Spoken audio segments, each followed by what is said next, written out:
कि लोग 4-4, 8-8 दिन से सरकार का कार्यालय पर चक्कर काटते थे कि बाबूलाल जी के पास में कोई मुद्दा नहीं है, भाजपा के बड़े बड़े नेता बेरोजगार हो गए हैं।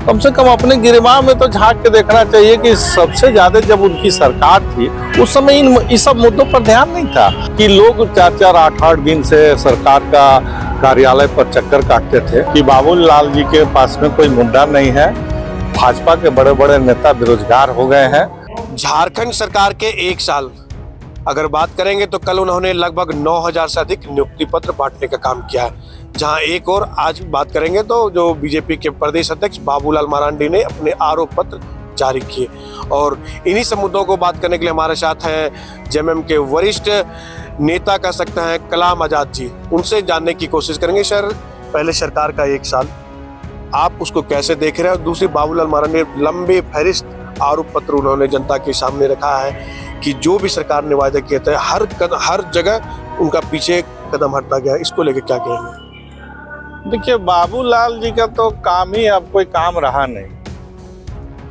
और बाबूलाल क्या बोलेंगे जनता जान रही है, मीडिया के लोग हमेशा दिखाए हैं, तो उन पर ज्यादा हम लोग बोलने की जरूरत नहीं है। हाँ, जो हेमंत की जो सरकार है झारखंड में, उसके बारे में पूछेंगे तो मैं भी बता सकता हूँ। खर खरियान के सुदूर ग्रामीण क्षेत्र के जनताओं को पूछ लीजिए, सब में एक अजीब उत्साह है। लोगों को लगता है कि यही मेरा झारखंड है। जो जल जंगल जमीन की बात होती थी, आज लोगों को, देहात के लोगों को, आदिवासी मूलवासी को ये लगता है कि ये हमारी सरकार है, ना कि हेमंत की सरकार है। ऐसा महसूस होता है लोगों के बीच में जाने से, क्योंकि हम लोग तो घूमते रहते हैं, आप लोग मीडिया के लोग हैं, आप लोग भी घूमते रहते हैं। तो सच्चाई यह है कि लोगों के बीच में काफ़ी उत्साह है और लोगों का काम भी हो रहा है। अभी एक दिन पहले, कल की बात है, सरकार आपके द्वार कार्यक्रम में आप लोगों ने भी घूमा होगा।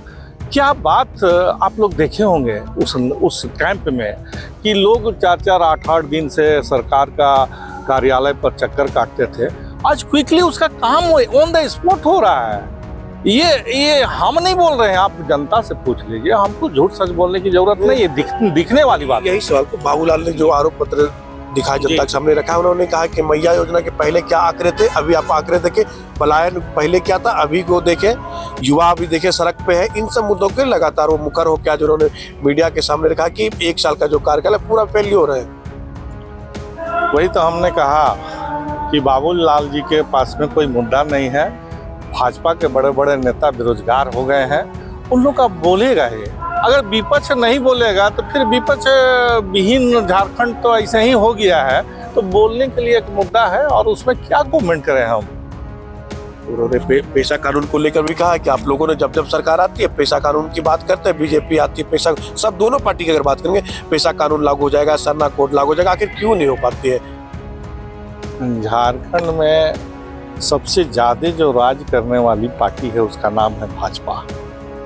जो बात आज उन्होंने कहा या लोगों के बीच में मीडिया के सामने बोलते हैं, कम से कम अपने गिरबान में तो झांक के देखना चाहिए कि सबसे ज्यादा जब उनकी सरकार थी उस समय इस सब मुद्दों पर ध्यान नहीं था।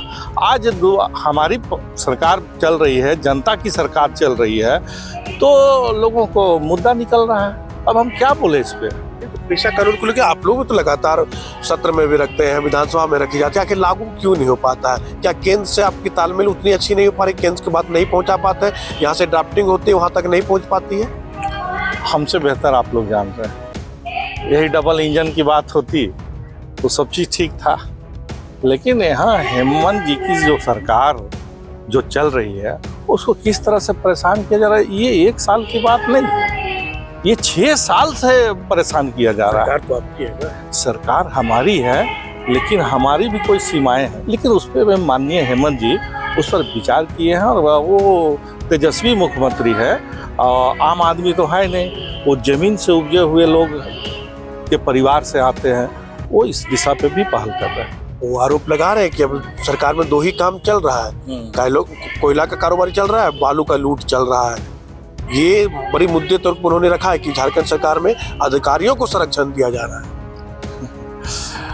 अच्छा, एक बात बताइए कि अगर ऐसा है तो कोई तो मामला कहीं पर एफआईआर का होना चाहिए। वो क्यों नहीं एफआईआर कर देते हैं? अपने से जाके एफआईआर कर देते हैं कि वहाँ अवैध खनन हो रहा है, तो खाली मीडिया पे ना आते हैं। अरे कभी कोयला के खदान पे चले जाओ ना, कभी बालू के खदान पे चले जाओ ना। मीडिया पर आने से ऐसा नहीं, ये पब्लिसिटी के लिए है।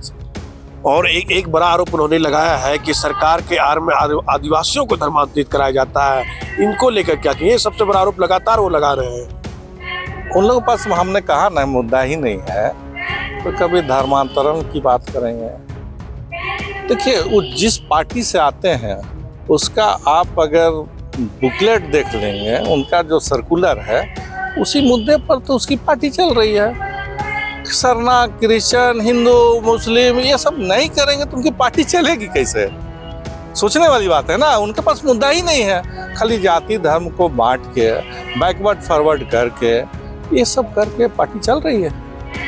कलाम जी, सरकार आपकी है, युवा सड़क पे रहते हैं, कई एग्जाम होते हैं, उनके पेपर लीक हो जाते हैं, युवा को क्या कहेंगे? लगातार आपकी सरकार हो चाहे बीजेपी की सरकार हो, युवा को लेकिन सड़क पे ही रहना है। इसको लेके क्या सरकार कुछ बनाने जा रही है? कुछ इस मामले में माननीय मुख्यमंत्री काफ़ी गंभीर हैं और उन्होंने स्टेप लेना शुरू किया है, और आने वाला दिन में आपको दिखेगा कि माननीय मुख्यमंत्री इस दिशा पे क्या बात कर रहे हैं। चलिए, ये थे हमारे साथ जेएमएम के वरिष्ठ नेता कलाम आजाद जी। उन्होंने कहा कि हेमंत सोरेन युवाओं के लिए प्रतिबद्ध है। जो उन्होंने वायदा किया चुनाव से पूर्व, हर वायदे उन्होंने पूरा करेंगे। और सबसे बड़ी बात उन्होंने बाबूलाल मरांडी पे कहा कि वो जिस पार्टी से आते हैं उस पार्टी में यही धर्मांतरण हो, पैसा कानून हो, सरना कोड जैसे मुद्दों को लगातार उठाते, लेकिन अपना साथ नहीं देता।